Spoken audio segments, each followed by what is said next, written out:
Okay, we have a problem with the carburetors. We haven't been able to get RPM out of the engine, so it suggested to me that the needles are worn out and the jets are worn out, causing it to flood and get too much fuel. So what we're going to do is we've got new jets and we've got new needles, and we are going to replace each one of these carburetors, the needles and jets, and then we're going to do a run-up and see if that cures the problem. First thing we're going to do is change the needle. Remove the top of the carburetor.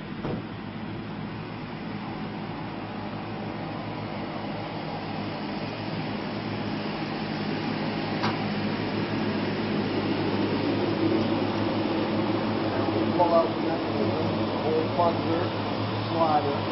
We're going to take the spring, we're going to compress the spring. Like that. We have a little tool that goes on here. It's going to maintain that spring compressed for us.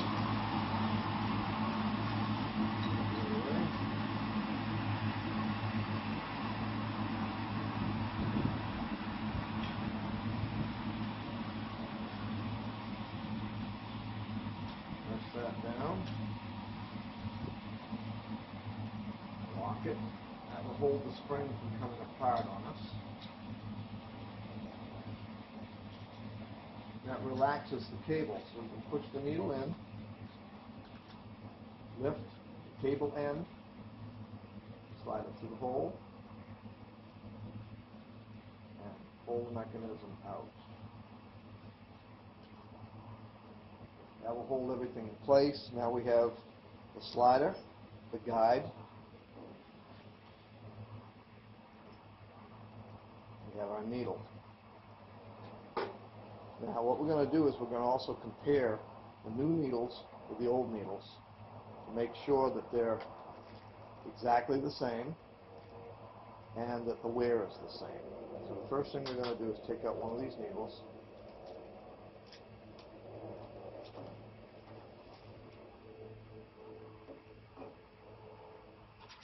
This is the retainer clip. The clip is supposed to be on the second notch down.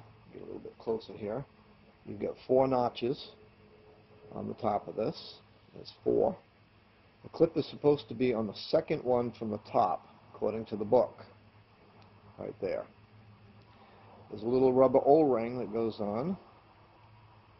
That little rubber O-ring keeps this thing from spinning, which once it's inside the jet, it tends to spin and wear out the inside of the jet, so that actually slows down the wearing process of that. So that needle now is ready to go back in.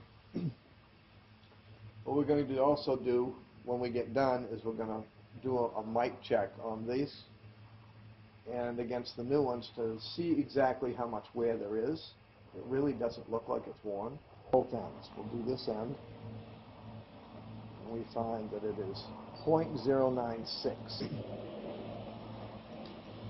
The old one is 0.096, no wear. We're going to go down to the tip. Tip measures 0.65. Let's go down to the tip on this one. 0.066. So there is a little bit of wear. Actually, no, because I'm on the tip right there, 0.65. Let's go halfway down, mid-range. 0.094. Mid-range. 0.094. Well, this needle has no wear at all. This needle is still good. First thing to do now is to reassemble. We take our needle, slide it into the center hole, slide it down in all the way, bottomed out. We're going to take our guide. We're just going to get our guide started, hold it, cable, slide it all the way through, line it up with the center hole,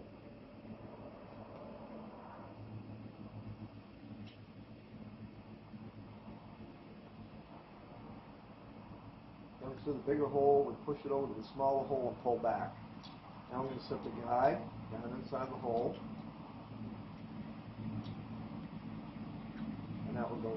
on top of that needle, hold it in place.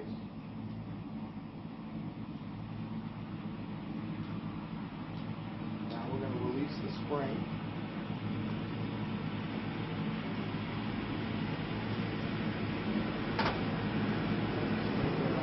Slowly back into place. Right.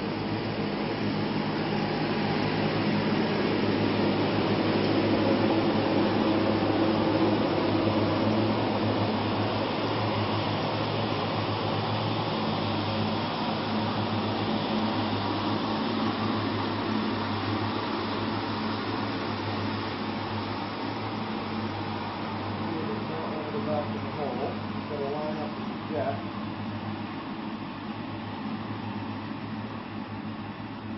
There we go. Cap back on.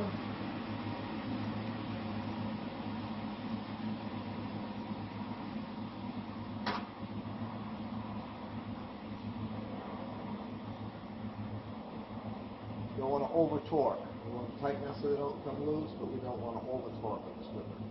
Yeah, that's that part. Now for the jet. I'm going to remove the bowl. We're also going to notice that the fuel is halfway up. It could actually use just a little bit more, but it could have evaporated, so we're not going to adjust anything yet. This is where the needle jet is. So now we need to get a wrench. We're going to take the bottom jet right out, screen and all.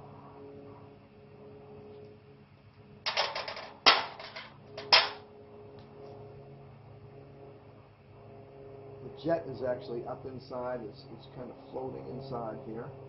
So as we pull this down, there's our jet. That's what we're replacing as well.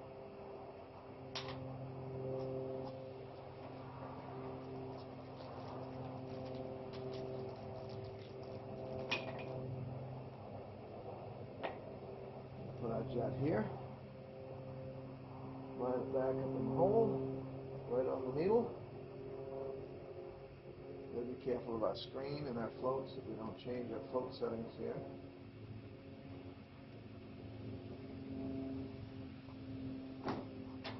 And also need to tighten that.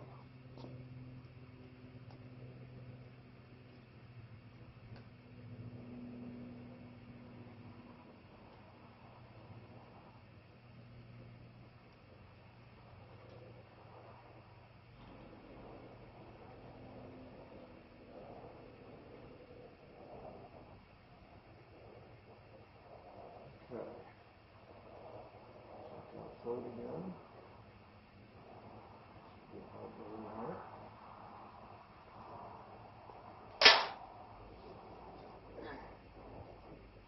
Fold it back in. And